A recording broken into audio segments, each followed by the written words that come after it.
Have you ever noticed how some of the most intelligent people you know never seem to reach their potential? Maybe it's that friend who aced every exam without studying, but somehow never finished their degree. Or maybe it's someone with incredible ideas who keeps starting projects and never finishing them. Or maybe, uncomfortably, it's you. Because today we're exploring the psychology of intelligent underachievers. And by the end of this video, you'll understand why intelligence often becomes a trap instead of an advantage, and what actually keeps brilliant people stuck. Before we go any further, do this for a moment. Think of the smartest person you know who isn't where you expected them to be in life. Hold on to that image, because everything we're about to discuss will explain exactly what's happening inside their mind, and possibly your own. Here's something that surprises most people. Intelligence and success are not as closely connected as we're led to believe. Psychological research shows that beyond a certain point, higher IQ does not reliably predict greater achievement, wealth, or fulfillment. So if intelligence isn't the missing ingredient, what is? To understand that, we need to look at how intelligent people develop a very different relationship with effort. For many naturally gifted people, early life feels effortless. They grasp concepts quickly. They outperform classmates without studying. They receive praise for being naturally smart. And while that sounds like a gift, it often creates a psychological trap, because over time, intelligence becomes part of their identity, not something they use, but something they are. Psychologists call this a fixed mindset. When your intelligence is treated as a fixed trait, effort starts to feel dangerous.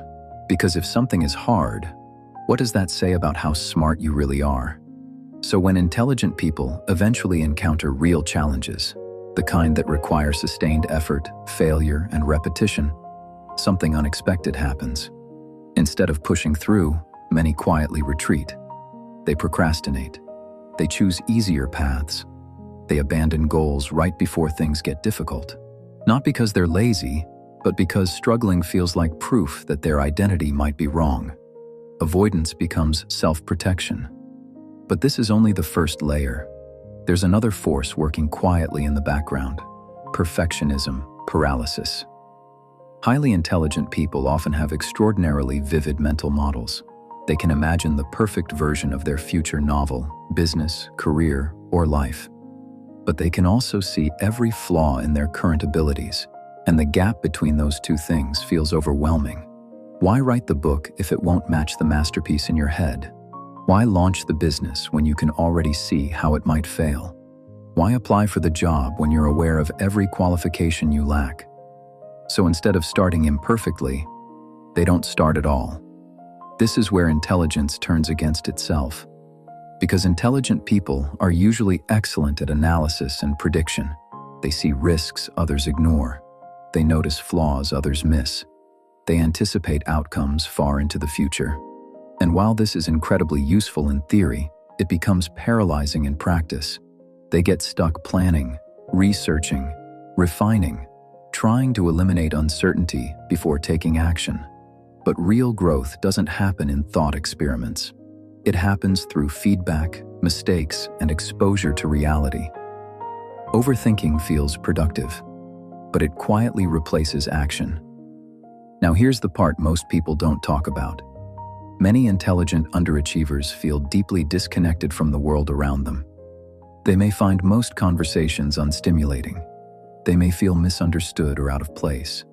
They may struggle to care about traditional markers of success. So they start asking existential questions.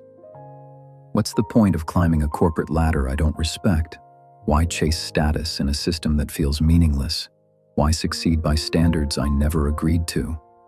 These are intelligent questions, but without alternative values to replace them, they lead to paralysis rather than freedom.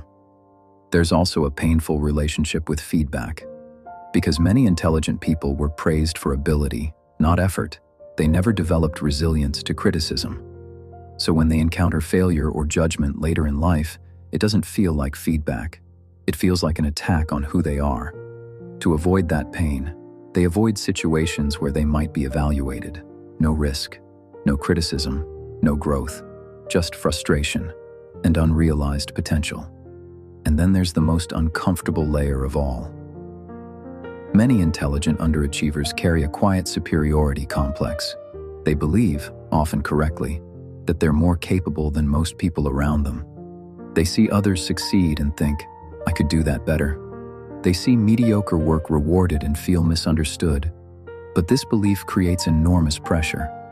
Because if you believe you're exceptional, what does it mean if your life doesn't reflect it? The internal conflict becomes unbearable. So instead of risking proof, they stay stuck in potential. The tragedy of intelligent underachievement isn't a lack of ability. It's what happens when intelligence isn't paired with emotional resilience, a tolerance for failure, and a willingness to act before feeling ready. When intelligence stands alone, it becomes a prison. But here's the hopeful truth. Once these patterns are visible, they lose much of their power. Freedom begins with a shift, from proving intelligence to building capability, from perfection to progress, from analysis to action, from identity to growth. The intelligent people who break free stop asking, does this prove I'm smart? And start asking, does this move me forward? If you recognized yourself in this video, understand this. You are not broken, you are not lazy, and you are not behind. Your patterns make complete psychological sense given how intelligence is praised and rewarded in our society. The question was never why you struggled. The real question is what happens now that you finally understand why. And remember that person you thought of at the beginning? Maybe you understand them better now, or maybe you understand yourself. Either way, intelligence is only the starting point. What you do with it next is where the real story begins.